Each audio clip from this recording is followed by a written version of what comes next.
m'appelle Lancelot de la Chapelle, j'ai 26 ans, je suis boxeur professionnel et je m'entraîne à Beuzeville dans l'Eure. Je m'appelle Fred Guérin, j'ai 32 ans, j'habite à Rugles et mon nom de scène c'est Five. Je m'appelle Wilma et j'habite au Val d'Azé. Alors Lance le Petit, c'était un petit enfant turbulent, Petit, je me suis toujours vu pilote de moto professionnel.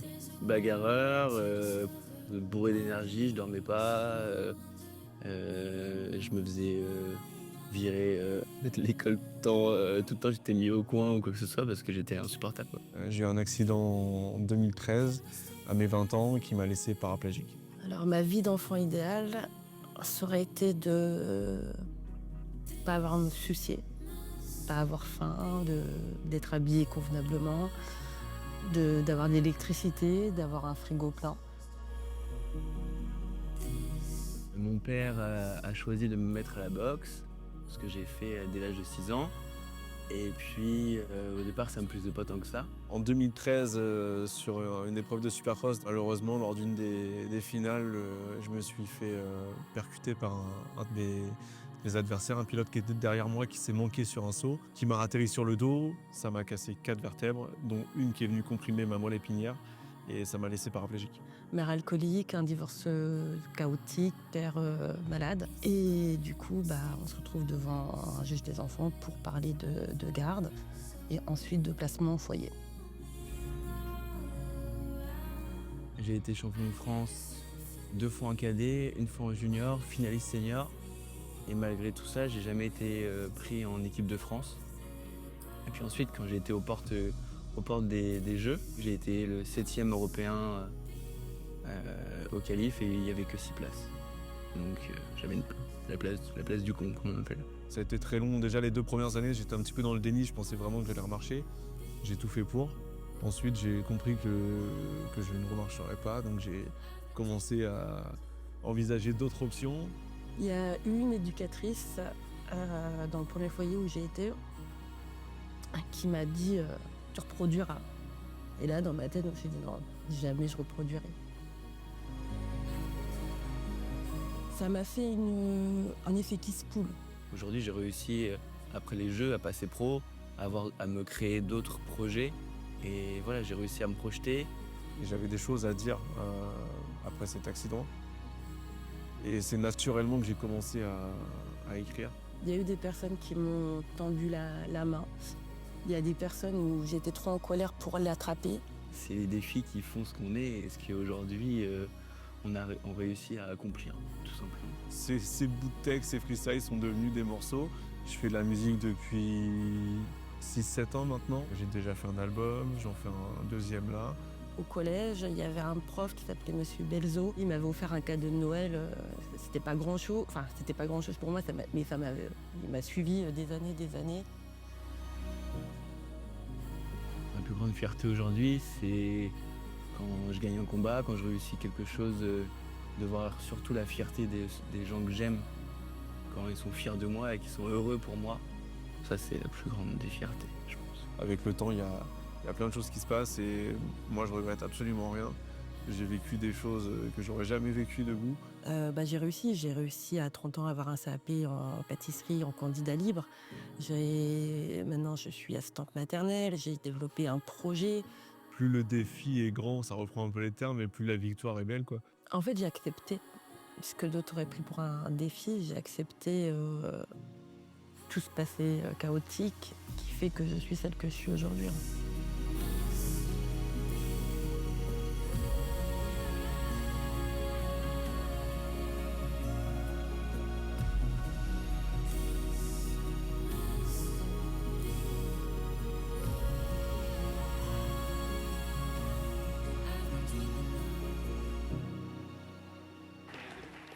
Je vais demander aux conseillers départementaux de me rejoindre sur scène. Allez-y. Hein. Alors du coup, tout le monde pourra s'avancer. Ah, quelqu'un peut aider Florence Gauthier à monter, s'il vous plaît.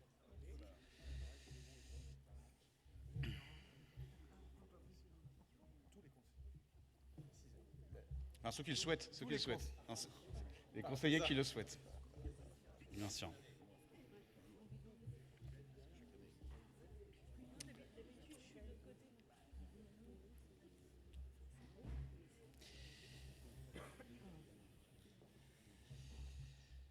Alors, monsieur le ministre, cher Sébastien, c'est un honneur de t'avoir parmi nous. Monsieur le préfet, je crois qu'il y a le sénateur Hervé Moret, je crois qu'il y a le maire de la ville préfecture, il y a la sénatrice Duranton, pardon, je n'avais pas vu Nicole, excuse-moi.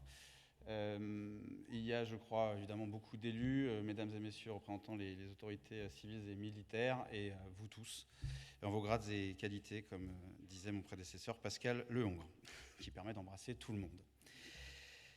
Alors, on voulait vous montrer ces trois profils, ces trois histoires, car aujourd'hui, je vais vous parler d'un sujet. On s'est mis d'accord avec Sébastien pour ne pas être trop long. Je crois que l'année dernière, on avait battu des records. Et on se dit que bon, tout le monde est debout et on ne va pas surestimer notre importance non plus. Donc l'important, c'est de passer quelques messages et de vivre un moment de convivialité. Je vais vous parler de la solidarité, qui représente 2/3 du budget du département. Et paradoxalement, ça représente 2/3 de notre budget, mais on ne communique pas tant que ça dessus. Or, on fait beaucoup de choses au quotidien pour les Eurois et je voulais en parler. Ce n'est pas toujours un sujet qu'il est facile d'évoquer, surtout pendant des vœux, parce qu'on peut penser qu'on va traiter de sujets graves, etc. Mais en tout cas, toute l'année 2025, le département va faire le choix de se positionner sur ce sujet et de communiquer davantage. Et ces trois profils sont à l'image de la vision et de la philosophie qu'on va impulser sur nos politiques de solidarité. Donc je déclinerai mon propos en trois parties. L'objectif qu'on se fixe, la méthode que nous avons actée collectivement, et troisièmement, la conviction qui est la nôtre sur ces questions. Alors je sais, ça peut paraître un peu scolaire, mais bon, je vais essayer de rendre ça à peu près vivant et pas trop didactique ou pédagogique. Alors l'objectif, il est simple, c'est de garantir à tout individu, à chaque roi, son autonomie, sa dignité, sa liberté. Et donc la base de ça, j'essaie de l'expliquer le plus simplement possible, c'est de faire une distinction qui n'est pas forcément instinctive entre se rendre utile, on a tous envie de se rendre utile à une personne, et se rendre indispensable à cette personne. Et en fait, ce n'est pas instinctif pour un être humain de se dire que sa manière de se rendre utile pour quelqu'un, c'est finalement de devenir inutile, puisqu'elle se débrouillera par elle-même, ou en tout cas qu'elle dépendra le moins possible de soi. Et pour la sphère politique, disons-le franchement, parfois les élus peuvent être obsédés par la volonté d'exister. C'est pas toujours évident de se dire que notre objectif, ça doit être de ne plus être nécessaire pour les personnes et d'exister moins et que les personnes dépendent moins de nous. Et donc je crois que c'est extrêmement important de partir de cette base qui est de faire la distinction entre se rendre utile et se rendre indispensable. Finalement, se rendre utile, c'est permettre aux gens de ne plus dépendre de nous. Ça, c'est quelque chose qui me paraît très important. Et donc pour clarifier, ça veut dire, si on prend des notions politiques plus claires, c'est que nous souhaitons prôner l'accompagnement contre l'assistanat, la justice sociale contre le clientélisme, et que nous voulons avoir en face de nous des individus autonomes, dignes et libres, plutôt que des individus sous perfusion et dépendants d'un système.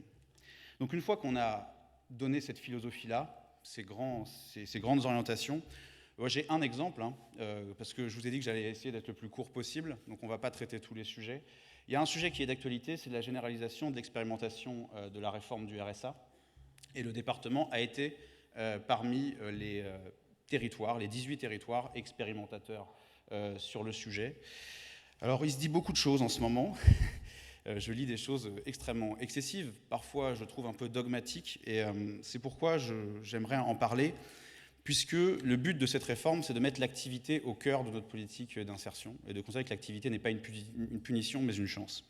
Et pourquoi on est fier au département d'avoir expérimenté et qu'on est très positif sur la généralisation? C'est parce que, ça fonctionne. On a des premiers retours aujourd'hui qui montrent que le retour à l'emploi est meilleur qu'avec l'ancien système. Et d'ailleurs, que dans l'heure, pour tout dire, je me tourne vers Stéphanie Auger, alors je ne vais pas citer tous les VP, donc je vais parler du RSA, je ne vexe personne, je précise.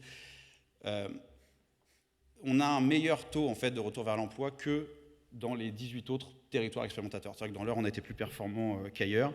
Qu'on a un taux de satisfaction des allocataires qui ont bénéficié de cette expérimentation. Donc l'expérimentation, je rappelle, c'est les 15 heures d'activité par semaine. Je suis désolé, c'est évident pour moi, mais je pense que tout le monde a compris vu l'actualité. Le taux de satisfaction chez les allocataires qui ont bénéficié de ce dispositif, c'est 93%. 93%. D'accord ?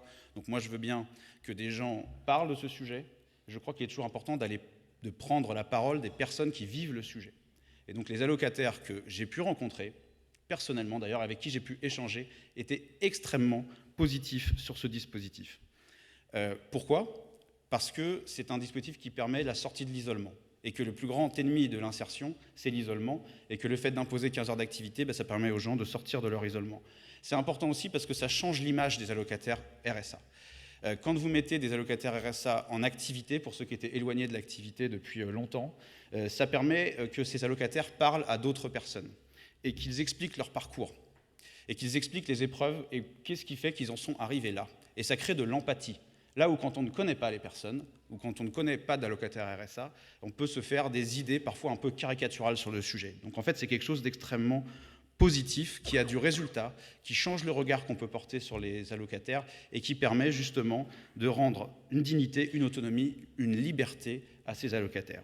Et donc nous sommes fiers et nous sommes extrêmement mobilisés pour la généralisation de cette expérimentation. Et après, en parallèle, Sébastien Lecornu avait lancé une cellule de lutte contre la fraude, et c'est extrêmement important aussi d'en parler, parce que ça repose sur un équilibre, et que cette lutte contre la fraude, depuis 2019, a permis de générer plus de 4 millions d'euros de non-dépenses et 33 000 sanctions appliquées. Donc ce n'est pas rien non plus, donc il n'est pas question de faire de l'angélisme, à penser que personne ne profite du système, mais de dire que tout le monde en profite, c'est un excès dans lequel on ne veut pas tomber. Et donc le juste équilibre, je pense que nous l'avons trouvé. Ensuite, ça c'est pour l'objectif qu'on se fixe, la philosophie qu'on se fixe. Deuxièmement, la méthode. Alors là, désolé, pareil, je vais essayer de ne pas être trop, de ne pas vous endormir. Je vais vous parler un peu d'organisation. Alors c'est vrai que c'est plutôt au vœu du personnel qu'on le fait, mais enfin, vu qu'on porte une grande réorganisation des services sociaux du département, j'aimerais juste en donner la tonalité. Et pour les décideurs qui sont là, publics, privés, présidents d'associations, ça impactera aussi vos rapports au département. On fait une réorganisation qui repose sur 3 piliers. Déjà, pourquoi on réorganise ? Bon, moi, en tant que président de département, j'ai été élu. J'ai visité pas mal de centres médico-sociaux. Alors je l'ai dit plein de fois, désolé de répéter, mais enfin je le répète, je ne comprenais rien à l'organisation du département. C'est-à-dire que j'arrivais dans des endroits, désolé hein, monsieur le directeur général adjoint, je vois que vous êtes, mais je le dis quand même, vous arrivez dans un endroit, vous demandez qui décide, qui prend les décisions, qui est le lien hiérarchique, on me disait des choses qui étaient certainement réelles, mais je n'arrivais pas à intégrer, je ne comprenais pas l'organigramme. Et je me dis que si moi en tant que président de département, j'arrive pas à le comprendre, je me dis que pour l'usager c'est dramatique, c'est-à-dire qu'il n'est pas prêt de le comprendre non plus. Or ça pose un problème d'efficacité aussi. Pourquoi ? Parce que moi, je suis un peu basique, je suis fils d'entrepreneur, fils de patron, qui n'est pas un gros mot. À un moment donné, il faut des responsables identifiés pour pouvoir demander des comptes et obtenir des résultats. Et donc, ce qu'on a fait, c'est qu'on s'est dit, par territoire, il y aura un directeur ou une directrice dédiée. Et ça a plusieurs vertus. C'est que, ça permet de coordonner nos équipes, parce qu'il n'y a rien que je déteste plus que le décloisonnement. C'est-à-dire qu'on est en France, on a beaucoup d'administrations différentes, et à chaque fois, on se dit que les administrations ne se parlent pas. Mais il faut savoir qu'au sein même du département, il faut admettre que les services ne se parlent pas toujours suffisamment assez. Donc ça, pour le service à l'usager, c'est quand même pas terrible. Et donc le fait d'avoir une tête, ça permet d'assurer cette coordination au niveau local. Et après, pour tous les partenaires qui sont là, ça vous fait une porte d'entrée unique. Je m'explique, un entrepreneur, un président d'association qui a besoin d'avoir accès aux services sociaux du département, aujourd'hui, c'est pas si simple de savoir à qui il doit parler sur le territoire. Demain, il a une tête, une directrice ou un directeur par territoire pour fonctionner. Et enfin, comme je l'ai dit, moi en tant que patron, du coup, président de département, si on fixe des objectifs, eh bien, à un moment donné, eh bien, je dois savoir si les objectifs sont remplis, qui je dois remercier, s'ils ne sont pas remplis, qui je dois, pour être poli, moins remercier. Et je crois que c'est important d'avoir des responsabilités établies, parce que si on n'a pas de responsable, la responsabilité, je pense que vous le savez tous, se dilue, et les choses n'avancent pas, et finalement, on n'arrive pas à faire aboutir les projets. Or, on a quand même des attentes d'efficacité, et je le dis parce que ce n'est pas parce qu'on parle de social qu'on ne doit pas avoir une attente en termes de performance et d'efficacité. Il n'y a pas d'un côté des matières nobles qui échapperaient à toute logique d'efficacité et d'autres matières techniques où on doit attendre des résultats chiffrés. Donc aujourd'hui, mine de rien, sur l'aide sociale à l'enfance notamment, le département met des moyens complémentaires, que ce soit sur l'accompagnement à la parentalité, sur des équipes dédiées pour faire de la prévention dans les familles. Eh bien, on met en place aujourd'hui des indicateurs très précis pour voir si cela fonctionne. Et si ça ne fonctionne pas, on changera de système. Mais au bout d'un moment, il faut avoir une logique d'efficacité qui concerne tout le monde, et les politiques sociales y compris. Deuxièmement, c'est quelque chose de très cher au ministre et à mon prédécesseur, c'est la différenciation territoriale. C'est-à-dire qu'on ne peut pas raisonner à Évreux, par exemple, comme dans l'Andelle. Et c'est de dire, OK, on a des pratiques quand même communes, mais globalement, les publics ne sont pas les mêmes. Et donc, avoir des territoires identifiés, des directeurs identifiés, ça permet d'avoir des politiques mieux adaptées par territoire. Voilà, si je prends même l'agriculture, c'est pas du tout la même dans l'Ouest que dans l'Est, et bien c'est exactement pareil pour tout un tas de choses, et donc c'est d'adapter nos politiques aux sociologies de territoire et aux différentes problématiques. Enfin, ça permet évidemment tout ça de générer de l'expérimentation, de l'innovation, avec des équipes qui travaillent en autonomie, et le but c'est quand même que l'heure fasse mieux qu'ailleurs, et en faisant différemment, et donc en responsabilisant des équipes par territoire, ça nous permet de sortir des projets peut-être plus innovants et plus adaptés. Voilà, désolé, c'est une partie un peu techno, mais ça vous permet, mais ça vous permet tous. Je crois que si on est en démocratie, c'est aussi à un moment donné, il faut expliquer comment ça marche dans le moteur pour comprendre un peu les choses. Et donc là, vous allez voir que vous avez déjà des directeurs de territoire et que si vous êtes décideur, il y en a quand même beaucoup, et que vous avez quelques responsabilités, ce sera plus simple pour vous pour travailler avec le département à l'avenir, parce que les départements, les services font des choses formidables, travaillent vraiment très bien sur le terrain, il y a des marges de manœuvre et le travail partenarial fait partie de ces marges de manœuvre. On doit travailler plus ensemble et on est tous co-responsables de cette situation, secteur associatif, entreprise, département, collectivité. Troisièmement, une conviction très forte, et c'est mon dernier point, c'est que les solidarités nous concernent tous. Je n'aime pas cette distinction entre une France qui serait heureuse et une France malheureuse. Je crois que les choses sont beaucoup plus complexes que ça. Je crois qu'on est tous confrontés à des degrés divers, où on sera tous confrontés dans notre vie à des formes de vulnérabilité. On peut tous potentiellement être confrontés à un problème d'autonomie pour un de ses parents, on peut tous être confrontés à un problème de handicap avec ses enfants ou avec son entourage, on peut tous être confrontés à un accident de la vie qui fait qu'on a des problèmes financiers et qu'on peut avoir besoin d'une aide à un moment donné. Et donc, je crois que c'est important d'assumer cela, de dire qu'on est tous concernés, de ne pas couper le public en deux, on est tous potentiellement concernés. Et qu'est-ce que ça veut dire aussi, c'est qu'il faut changer d'approche sur la vulnérabilité, c'est de se dire qu'il ne faut pas avoir une approche que misérabiliste. Et c'est un peu aussi le but de la vidéo, de montrer aussi que le rebond est possible. C'est qu'une vulnérabilité, ce n'est pas que quelque chose de négatif. Une épreuve, ça apporte aussi de l'expérience, ça apporte aussi des compétences. Et quand aujourd'hui on traite nos allocataires RSA, qu'on travaille avec eux, le but aussi c'est d'essayer de leur révéler à eux-mêmes les compétences dont ils n'ont pas forcément conscience. Quand on a des allocataires RSA qui nous disent qu'ils sont occupés de leur enfant handicapé pendant peut-être 10 ans et qu'ils n'ont pas de diplôme et qu'ils ne savent rien faire, eh bien c'est faux. À partir du moment où ils se sont occupés d'un enfant handicapé, ils ont développé des compétences et donc ces compétences peuvent être valorisées. Et donc il faut changer de regard sur ce sujet, c'est que la vulnérabilité est certes une épreuve, mais c'est aussi une force qui apporte compétences et expérience. Ensuite, et là ça ne va pas être habituel, donc je vais peut-être faire sourire, je vais citer Lionel Jospin. Vous pouvez prendre note, ce ne sera pas tous les jours. Mais justement pour quelque chose, non ça ne va pas déraper, t'inquiète pas. Et c'est quelque chose qui me marque beaucoup et je vais essayer de mettre des mots simples là-dessus parce que parfois mon cerveau est un peu compliqué. C'est Lionel Jospin qui, en 1999, dit, lorsque Michelin supprime beaucoup de postes, dit « l'État ne peut pas tout », qui lui a valu d'ailleurs beaucoup de problèmes. C'est une formule qui est restée parce que ça a été pris comme le symbole de l'impuissance de l'État, etc. Évidemment que c'était certainement très maladroit à l'époque au vu du contexte, mais je crois qu'avec le recul, il est sain de dire ça, que la solidarité, ce n'est pas que les institutions. Et quand je dis que ça nous concerne tous, ça veut dire que ce serait mentir que de dire que le département arrive avec ses gros sabots, sa trompette et va tout régler.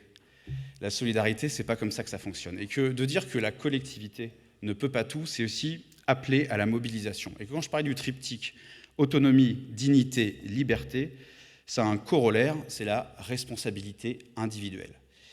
Et moi, je ne sais pas vous, mais j'ai l'impression qu'on vit dans une société où plus personne ne se considère responsable de rien. Et la solidarité, ce n'est pas que les institutions, parce que la solidarité, ça ne se décrète pas. Ça se vit et ça se pratique. Ce n'est pas l'institution qui va penser à votre place d'inviter un proche que vous connaissez à passer Noël avec vous parce qu'il est seul à Noël. Ce n'est pas l'institution qui va faire à votre place, qui va toquer à votre place chez le voisin, parce que ça fait une semaine que vous ne l'avez pas vu, vous commencez à vous inquiéter parce que vous vous demandez ce qu'il est devenu. Ce n'est pas l'institution qui va, à votre place, être à l'écoute du collègue de travail. Vous sentez qu'il y a un problème, vous sentez qu'il n'est pas comme d'habitude, et vous lui proposez d'aller prendre un café pour vider son sac. C'est une vraie solidarité parce qu'on sait à quel point la parole est une thérapie puissante. Ce n'est pas le département de l'Eure qui, il y a quelques jours, a sauvé cette jeune fille qui a sauté dans la Seine, c'est des individus courageux qui ont fait preuve de responsabilité individuelle au péril de leur vie et que je vous propose d'applaudir.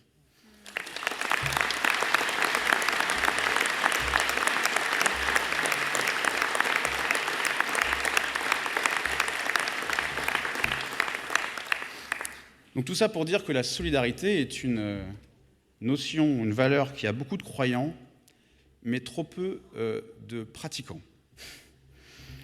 Et que, encore une fois, ayons tous l'humilité et les politiques en premier. Et là, il y a une co-responsabilité, donc je reviens à l'État ne peut pas tout. Je crois qu'il y a une co-responsabilité. Les politiques voulant absolument s'occuper de tout pour montrer qu'ils peuvent tout régler et exister sur tout. Et les citoyens attendant tout du politique, tout en le détestant d'ailleurs par ailleurs allègrement. Mais je crois, bon j'exagère, mais enfin les sondages disent quand même des choses, et je crois que cette co-responsabilité, voilà, on doit l'entendre, tout ne peut pas venir du politique, et ce n'est pas sain que tout vienne du politique, parce que ce n'est pas vrai qu'une société est solidaire, qu'à coup de politique publique et de décret, c'est une mentalité qu'on doit tous développer. Et enfin, les solidarités nous concernent tous, parce qu'on ne réussit pas seul. Et je crois que c'est ce que montraient aussi ces 3 histoires, assez poignantes d'ailleurs, qu'on a vues en introduction. Ce mythe de « je me suis fait tout seul », il faut lui tordre le cou. Personne ne se fait tout seul. Ça n'existe pas. Parce que c'est un mythe bien répandu, d'accord ? Le self-made man, etc. Et ça, il faut qu'on ait tous l'humilité d'admettre qu'aucune réussite, il n'existe pas de réussite qui ne soit pas collective. Et d'admettre tous, en toute humilité, qu'on a chacun besoin des autres pour avancer. Alors ça paraît des grands mots, mais je crois que c'est important de le dire et de l'intégrer. Et donc, ces 3 points, on est tous vulnérables, et quelque part, c'est aussi ce qui a dessiné ce qu'on est et ce qui fait notre force. On ne doit pas tout attendre de la collectivité, parce que c'est sans fin et que ce n'est pas sain. Et troisièmement, admettre tous ensemble qu'on a chacun besoin les uns des autres, et avoir l'humilité de le dire, et arrêter de dire qu'on s'est fait tout seul pour certains, ça n'existe pas. Ces personnes-là qui ont réussi, elles ont bien dit dans leur discours et dans leurs propos qu'elles avaient rencontré certaines personnes au bon moment qui leur avaient dit des choses importantes, qu'elles avaient eu parfois le bon conseil, le bon geste. Mais c'est à nous de le faire aussi pour les autres. C'est une question d'empathie, et c'est à nous de la développer. En conclusion, je suis à peu près dans le timing, je vous souhaite tous une bonne année, excellente année. Et puisque mon propos était sur le fait qu'il fallait s'engager et être solidaire au quotidien, je sais qu'ici, vous êtes tous engagés, soit dans des associations, soit dans des entreprises, soit dans la politique, etc. Donc je n'ai pas de leçon à vous faire, je ne veux pas que ça passe pour une leçon, c'est plus un message à faire passer à tout le monde. Et vous dire que vous remerciez pour ça. Vous remerciez très fort parce que vous n'êtes pas obligés de le faire, et c'est ce qui tient le pays, au-delà de tout. Et vous dire quelque chose que j'ai déjà dit un peu partout, mais c'est ma marotte, et c'est pas grave, on se répète, c'est peut-être l'âge. Bon. Ouais, il y en a qui me disent ça va, mais bon, on est quand même de moins en moins jeunes, forcément, c'est la vie. C'est de vraiment, parce qu'en fait, je suis de plus en plus agacé par le sujet, donc année après année, j'essaie de ne pas tomber dans l'aigreur, voilà, mais je vais le dire quand même. Je suis très agacé de cette ambiance et de cette société où on donne beaucoup trop de place et d'importance aux commentateurs, et qui, a priori, ont beaucoup de temps pour commenter. ont beaucoup de temps pour commenter, et qu'on mette vraiment en lumière les personnes qui font des choses, qui n'ont pas le temps d'ailleurs de commenter beaucoup, et qu'on mette vraiment toute notre énergie à valoriser celles qui font. Voilà, moi ça fait 2 ans que je suis président de département, 10 ans que je suis élu local. L'écart entre ce que je vois sur le terrain et ce que j'entends à la télévision, entre l'état d'esprit que je ressens sur le terrain, parce que n'empêche, et c'est assez héroïque, il y a tant de gens, et vous en faites partie, qui se donnent au quotidien pour les autres, qui se donnent au quotidien pour la collectivité, malgré la morosité ambiante, malgré la sinistrose. Cet écart entre cette énergie-là que je ressens et ce qui en ressort sur les réseaux sociaux et à la télé, à la radio, n'est pas juste. Donc en tout cas, nous, on va prendre notre part, c'est pour ça qu'on fait la médaille de l'engagement, etc. Mais voilà, soyons tous attentifs à remercier et à valoriser ceux qui font des choses, qui réclament souvent d'ailleurs assez peu, plutôt que donner trop d'importance, et je sais que parfois c'est difficile, mais aux commentateurs professionnels. Bonne année à tous.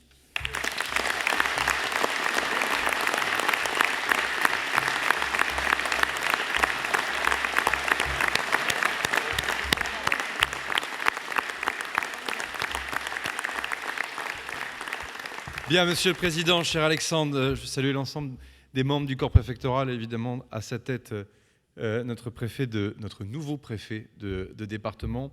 Saluer les parlementaires, la sénatrice Nicole Duranton, le sénateur Hervé Moret, j'espère ne pas oublier d'autres parlementaires ici présents, Guy Lefranc, le maire de la ville chef-lieu qui nous accueille, l'ensemble des autorités civiles et militaires, les conseillers départementaux qui sont ici.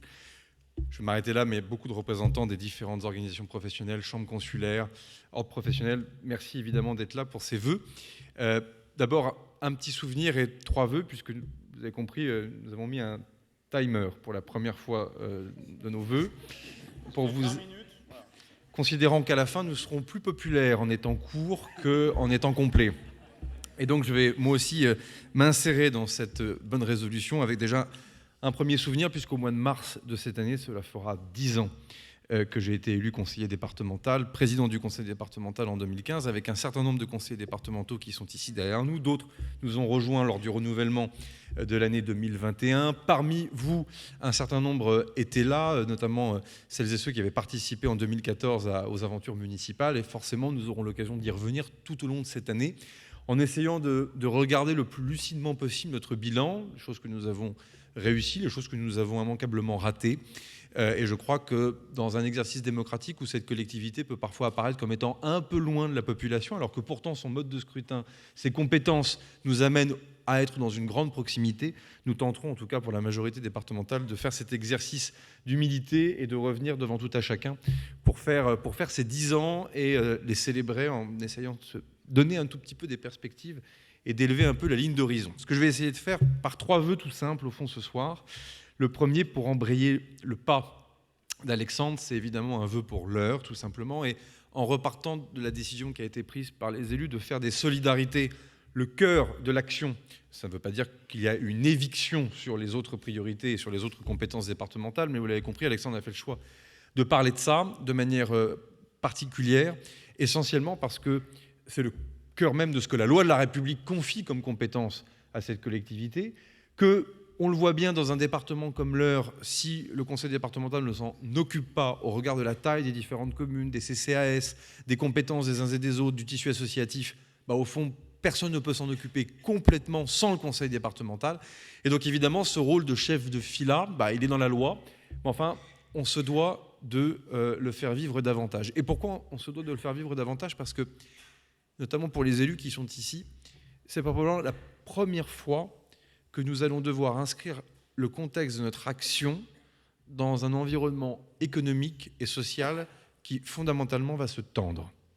Et cette tension économique et sociale, que l'on ressent de manière diffuse et globale, qui n'est pas propre, contrairement à ce que certains commentateurs racontent, à la seule France, mais qui concerne, à vrai dire, la plupart des pays européens, va avoir immanquablement un impact sur les éléments qui font le moteur de notre tissu économique départemental. On ne peut pas ne pas citer l'agriculture et nos agriculteurs, qui en plus, à défaut d'avoir un budget pour l'année 2025, se voient renvoyer à plus tard un certain nombre d'allègements de charges sociales ou de charges fiscales, avec des grandes décisions à prendre sur des traités internationaux de libre-échange, sur des chocs de simplification qui sont attendus. Et on sait l'identité diverse de l'agriculture en plus dans l'Eure, parce que en fonction de là où nous sommes, on a des exploitations qui n'empruntent pas complètement les mêmes modèles économiques. L'industrie.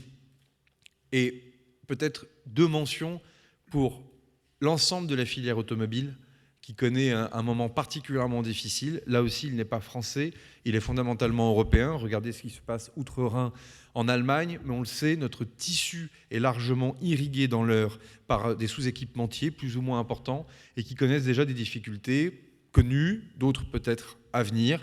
Le spatial, dont vous voyez bien que l'aventure Elon Musk crée aussi une répercussion profonde dans les organisations de ce qui nous semblait complètement acquis jadis avec les programmes Ariane d'une part, même si on a réussi le tir d'Ariane 6, mais vient aussi de grandes décisions à prendre sur Maya. C'est pas que Vernon, c'est aussi un tissu de sous-traitants de PME qui sont dans cette galaxie, et je pourrais en citer tant d'autres. Et donc, si je vous dis ça, pour emboîter le chemin et la parole d'Alexandre, c'est qu'au fond, les solidarités sont contracycliques, comme diraient les technocrates. C'est-à-dire en fait qu'on en a toujours besoin, mais quand la situation économique se dégrade, fondamentalement, on a besoin d'amortisseurs.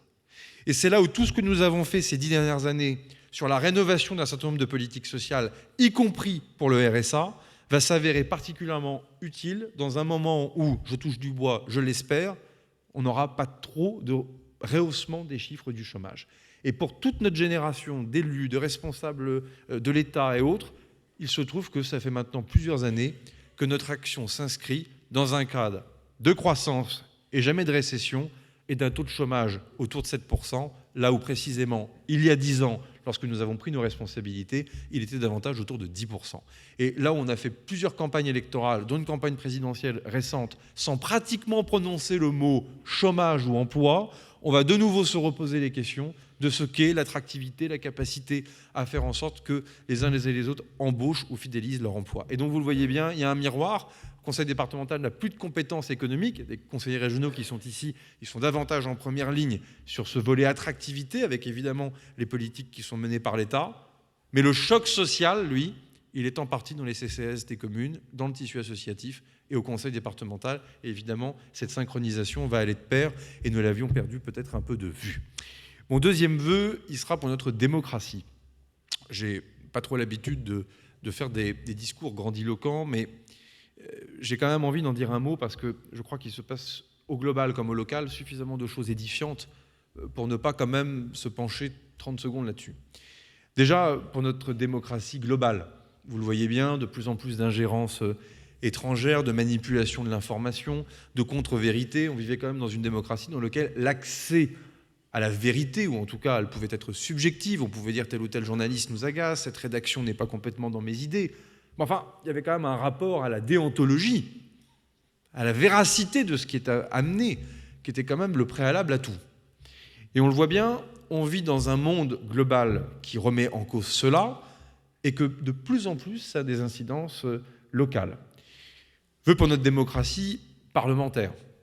Un certain nombre d'entre vous ont fait l'honneur avec Nicole Duranton de m'élire au Sénat, et donc j'ai un rapport évidemment avec la démocratie parlementaire, pratiquement 8 ans que je suis membre du gouvernement. Comme vous, je crois à la démocratie représentative. Force est de constater que cette vie parlementaire gagnerait à plus de maturité, plus de travail sur le fond, plus de clarté idéologique, plus de capacité à trouver des compromis, et moins d'invectives et plus de respect. Et je crois que dans les temps à venir, nous devons collectivement, et on revient à la responsabilité individuelle que tu appelais de tes vœux il y a un instant, relever le degré d'exigence que nous avons collectivement vis-à-vis de nos représentants, sachant que comme membre du gouvernement, pour d'autres raisons, je vous représente. Et j'essaie de m'appliquer cela, mais je souhaite aussi qu'on puisse y réfléchir, parce que ça nous amène à mon troisième volet de vœux sur la démocratie, c'est évidemment la démocratie locale. Et que l'année 2025, c'est une année particulière parce que c'est déjà l'année de la préparation des élections municipales. Et qu'au mois de janvier de l'année prochaine, d'ailleurs, on fera des vœux qui seront beaucoup plus neutres parce que la loi nous obligera toutes et tous à une plus grande neutralité dans l'expression publique. Mais on sait que la décision pour un tel ou une telle de se représenter ou non va se prendre cette année, que la capacité à recruter des gens de qualité pour venir faire vivre le conseil municipal, ça va se faire cette année, que la capacité à offrir un choix dans une démocratie locale qui fonctionne entre plusieurs projets dignes de ce nom et de qualité, ça va se faire cette année. Et puis pour un certain nombre d'entre nous, en plus, nous sommes parfois aux affaires depuis 2014 précisément, c'est-à-dire depuis plus de 10 ans. Et je me mets dedans, et par définition, c'est une exigence particulière. Et ça, c'est un vœu que je forme parce que dans la convocation qu'Alexandre faisait de votre responsabilité individuelle, il n'y a aucun doute que la manière dont les élections municipales seront préparées dans ce département de l'Eure, je ne parle pas de préparation politique, politicienne, ça c'est l'affaire des partis, je parle bien de vie locale, de vie locale dans son ensemble, et quelque chose qui va être clé. Clé parce que le conseil départemental, lui, pour le coup, a son mandat qui court, comme le conseil régional d'ailleurs, jusqu'en 2028. Et que d'ailleurs, cette génération de conseillers départementaux et de conseillers régionaux vont à connaître une élection municipale, mais particularité, ont reconnu 2 élections présidentielles. Ce qui veut donc dire que ce moment municipal, dans un département comme celui-ci, va être clé dans la capacité justement à aligner les forces et à aligner l'énergie, et à essayer de faire des additions et non des soustractions. Et de cela aussi, évidemment, il faudra en reparler. Mon troisième vœu, puisque j'arrive à 9 minutes 24, j'entends bien faire moins qu'Alexandre, pour être plus populaire qu'Alexandre, C'est évidemment un vœu pour notre sécurité globale. Je serai un peu plus grave sur ce point de là où je suis et je manquerai à mes devoirs en ne vous en parlant pas davantage. Il est clair que la dérégulation du monde vous est connue déjà depuis maintenant 2 ans, mais que l'accélération de ce choc qui potentiellement nous attend d'insécurité internationale est en train de s'accélérer. L'année dernière, je n'aurais pas pu vous dire que la Corée du Nord enverrait, puissance nucléaire proliférante, 10 000 soldats pour se battre aux côtés des Russes contre les Ukrainiens. Au mois de janvier de l'année dernière, je ne vous aurais pas prédit la chute de Bachar al-Assad en Syrie, avec l'ensemble des risques que cela peut poser sur la sécurité évidemment du Moyen-Orient, mais aussi sur la sécurité en matière de terrorisme. Il y a 1 an, je ne vous aurais pas dit que Hassan Nasrallah, leader du Hezbollah, serait ciblé dans une frappe d'Israël et que le Hezbollah serait réduit à une position intermédiaire et donc potentiellement dangereuse, avec l'Iran elle-même connaissant des frappes directes entre Israël et Téhéran. Et vous le voyez bien, je forme un vœu de lucidité et de lutte contre toute forme de routine et de banalisation de ce que nous connaissons depuis le début de la guerre en Ukraine, qui n'est pas une parenthèse stratégique, mais bel et bien une rupture stratégique avec ce que nous avons pu connaître, fin de la guerre froide, avènement d'un terrorisme et désormais quelque chose qui va fondamentalement nous impacter dans notre vie quotidienne. Ça sera vrai évidemment des menaces qui passent directement sur nous, y compris cyber, et le département de l'Eure n'est pas en reste d'un certain nombre de menaces qui ont pu planer ou même porter sur nous ces derniers mois, j'en dirai pas plus. Le département de l'Eure n'est pas en reste puisque nous sommes un territoire militaire, mon colonel, où que nos aviateurs sont largement engagés dans différentes missions qui sont clés aux 4 coins du globe, et y compris pour nos outre-mer dans les différentes missions de secours et d'humanité. Je veux avoir un mot pour nos concitoyens de Mayotte, pour avoir été ministre des Outre-mer, qui connaissent quelque chose d'absolument épouvantable. Nous, on voit ce que la pluie et les inondations et les précipitations ont pu donner sur notre département de l'Eure, monsieur le contrôleur général, mais on voit bien qu'en Outre-mer, on est sur des effets qui sont encore plus redoutablement violents, et qu'au fond, tout ça nous amène, je le crois, à devoir tenir un cap, qui est un cap de réarmement, j'y veillerai de là où je suis, qui est un cap aussi de soutien à celles et ceux qui précisément s'engagent pour la sécurité de la nation, dans nos services de renseignement, dans nos forces de sécurité intérieure, police, gendarmerie, et pour les forces armées. Et que cela aussi, ce ne sera pas que l'affaire de celles et ceux qui en ont fait le choix de prendre l'uniforme, ça sera donc aussi l'affaire des politiques, puisque à ces choses-là, évidemment, il faut que des choix politiques soient faits, et que pour que les choix politiques soient faits, encore faut-il que la nation soit exigeante avec ses responsables politiques, parce que tout ça, une fois de plus, ça va comme c'est mené. Et donc là aussi, on a, je crois, une grande histoire qui nous a appris que nous étions capables des plus belles victoires, mais aussi de quelques défaites dont nous ne sommes pas toujours relevés. Et donc là aussi, au moment où le président de la République veut panthéoniser Marc Bloch, je crois qu'il est important de faire revenir cet esprit et ces leçons que l'étrange défaite de 40 nous ont appris, et donc d'être capable à la fois de faire cette vie locale démocratique, de répondre aux devoirs de fraternité républicaine par les solidarités, la tâche que la loi de la République nous a confiée, et en même temps de ne pas entretenir nos concitoyens dans une forme de moiteur dans lequel, au fond, on laisserait à penser que tout ça n'est que routinier, que ça ne nous concerne pas, jusqu'au jour où, malheureusement, on peut être rattrapé par ça. Pour toutes ces raisons, belle et heureuse année à toutes et à tous, avec une mention particulière, puisque j'ai parlé de démocratie locale, pour les conseillers départementaux de l'Eure, non seulement de la majorité, mais aussi de la minorité. Marc-Antoine Jamet était là il y a quelques instants, qu'il soit remercié par la qualité des débats dans l'hémicycle, à travers Pierre Stucil, directeur général des services, l'ensemble de celles et ceux qui rendent le service public départemental avec beaucoup de qualité, beaucoup de sens, il est là-bas, beaucoup de sens de l'engagement, d'honnêteté et de probité, qui, je crois, sous le contrôle des élus municipaux ici, le font avec une idée du service public très partenariale avec le service public municipal, et remercier celles et ceux qui rendent ce service au quotidien pour les Eurroises et les Eurrois. Vive le département de l'Eure, vive la République et vive la France.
Tu dis que le bar est ouvert.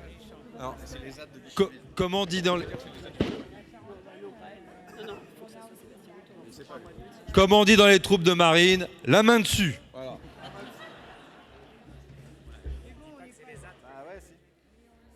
Et merci.